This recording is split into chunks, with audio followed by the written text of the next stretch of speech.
Assalamualaikum warahmatullahi wabarakatuh. Waalaikumsalam warahmatullahi Waalaikumsalam wabarakatuh. warahmatullahi wabarakatuh. Nah, hari ini kita masuk pada topik jenis-jenis usaha.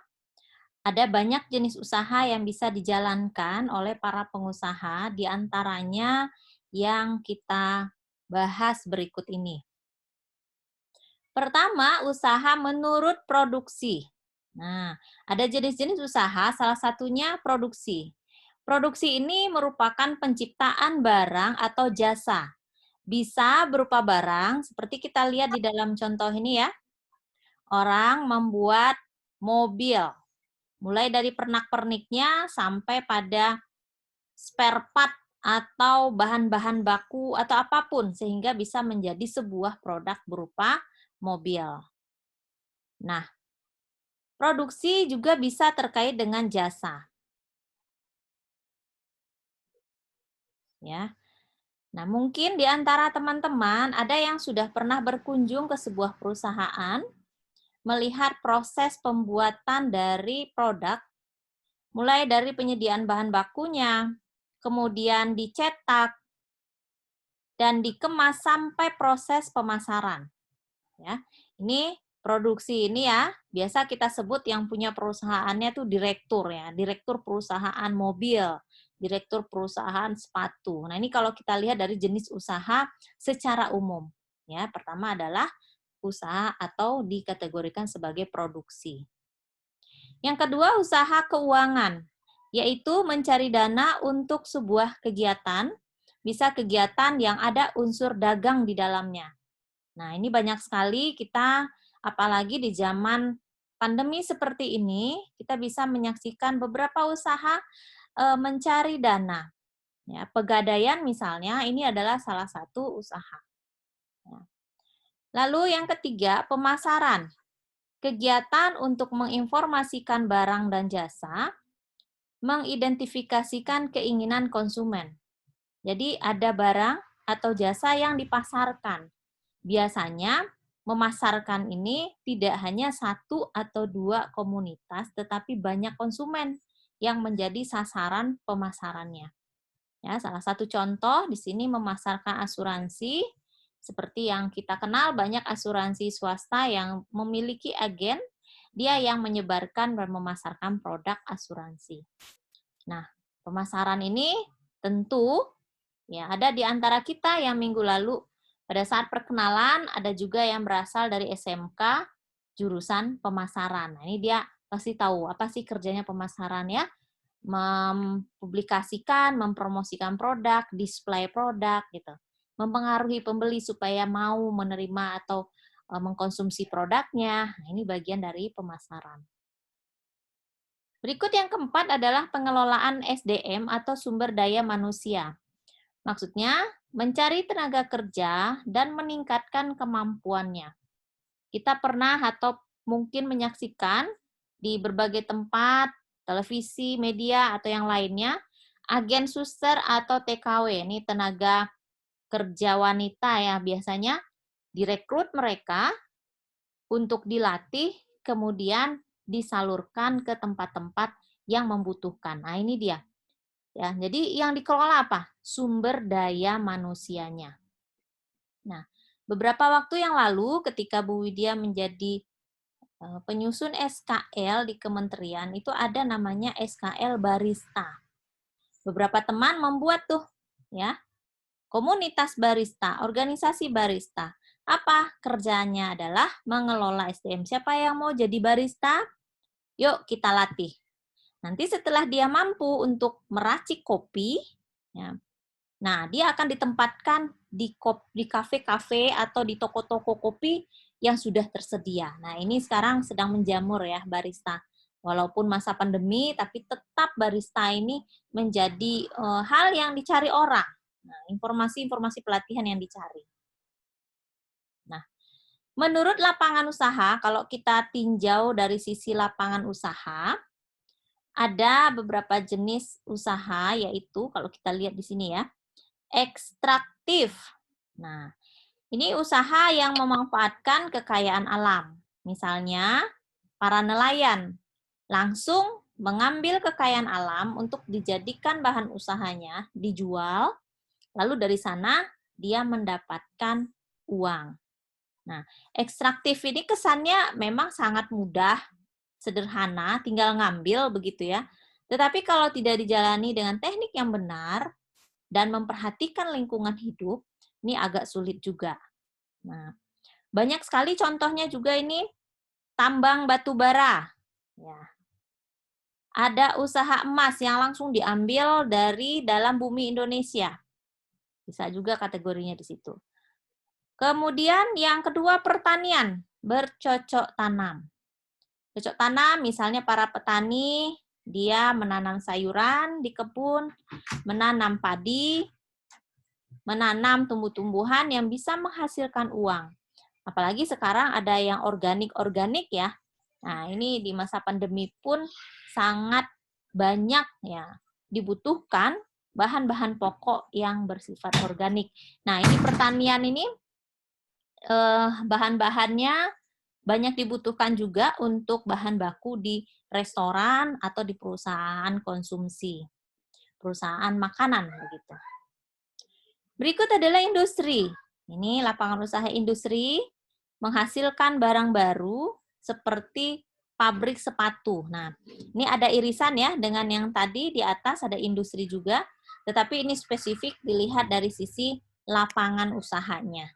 Banyak perusahaan yang mencetak dari kulit kemudian diproduksi menjadi tas, menjadi ikat pinggang, menjadi sepatu.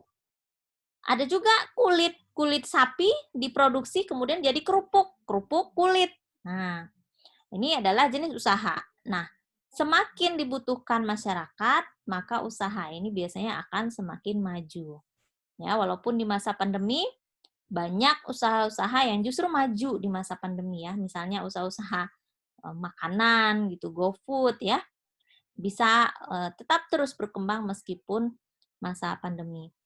Nah, berikutnya dagang. Dagang ini pertukaran barang jual beli baik di pasar tradisional maupun di pasar modern. Pasar tradisional ini kan sudah bertahun-tahun, sejak zaman dahulu sudah ada, dari prosesnya tukar barang dengan barang, yang namanya barter itu, sekarang berkembang menjadi tukar barang dengan uang. Nah, yang terbaru tukar barang dengan uang elektronik. Jadi tidak memakai uang yang lembaran kertas dan koin, tapi pakainya kartu ya. Pakai ATM atau pakai kartu yang didebit. Nah, penjualan barang juga terjadi secara modern. Di pasar modern seperti swalayan, minimarket, ya teman-teman mungkin ini sering sekali misalnya ke minimarket, lalu kita memilih barang tanpa mempedulikan kita ini mau tawar berapa. Nah, ini sudah tidak ada tawar-menawar kalau supermarket ya. Dia sudah ada harganya. Kalau mau diskon, sudah ada diskonnya. Beda dengan pasar tradisional yang masih menggunakan tradisi tawar-menawar. Nah, di pasar modern juga sekarang sudah berkembang nih. Ada namanya dagang atau penjual online.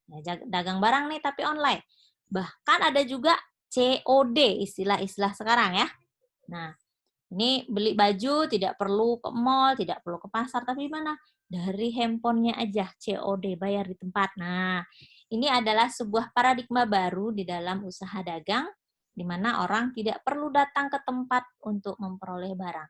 Cukup dengan menggunakan teknologi. Nah, ini lebih kepada teknopreneur ya, kalau menggunakan teknologi. Nah, berikut jasa, ini usaha jasa, yaitu memberikan pelayanan. Banyak sekali contohnya, misalnya transportasi, teman-teman naik bus ya, Transjakarta, naik angkot, nah itu jasa. Biasanya jasa ini lebih pada pelayanan. Baik nggak pelayanannya? Kalau baik, biasanya orang akan terus menggunakan jasa kita. Tapi kalau kurang baik, ya udah, pelanggan itu bisa menjauh. Ada juga kita lihat usaha-usaha bidang traveling ya, perjalanan umroh, haji, kemudian jasa-jasa bimbingan, bimbingan belajar, konsultasi, ini adalah usaha. Nah, dari semua rangkaian ini, ya kita lihat dari sisi lapangan usaha, Mana di antara teman-teman yang sudah memiliki usaha atau yang akan berencana membuka usaha, nanti silahkan ya kita spesifikkan. Wah, saya maunya yang ekstraktif aja nih, karena saya berada di Karawang banyak tanah sawah-sawah gitu. Mau buka apa? Pertanian misalnya di sawah-sawah, mau bercocok tanam.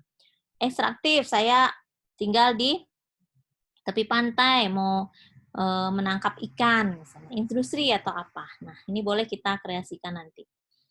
Berdasarkan pemilik usaha, maka ada 3 jenis usaha, yaitu 1, milik negara, BUMN, ya, badan milik negara. Ini berupa saham yang dimiliki oleh negara untuk kepentingan umum, bukan hanya keuntungan di perusahaan, tetapi juga untuk kemaslahatan masyarakat Indonesia. Ada perusahaan atau usaha milik swasta. Nah, ini seperti CV, usaha-usaha yang dimiliki oleh personal, ya, pabrik, gitu. Ini jika tidak dari pemiliknya. Dan yang ketiga, koperasi. Koperasi itu dibentuk berdasarkan kebersamaan anggota, misalnya ada kegiatan simpan pinjam. Jadi kalau misalnya saya menyimpan uang di koperasi, nanti koperasi akan memutarkan uang itu untuk dipinjamkan kepada anggota yang butuh. Nah, ini prosesnya akan berkembang, nanti si penyimpan atau yang punya modal bisa mendapatkan keuntungan atau bunga biasanya ya, hasilnya berapa persen dari simpanan yang dia punya. Nah, itulah teman-teman jenis-jenis usaha yang ada berdasarkan lapangan usaha, berdasarkan kepemilikan, dan juga berdasarkan secara umum jenis-jenis usaha.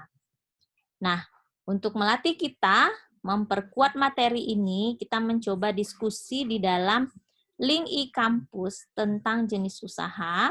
Nanti teman-teman silahkan memberikan contoh jenis usaha yang ada di sekitar kita. Jadi coba ya, mengamati apa saja yang sudah ada di sekitar kita, lalu usaha itu kita kategorikan masuk jenis apa.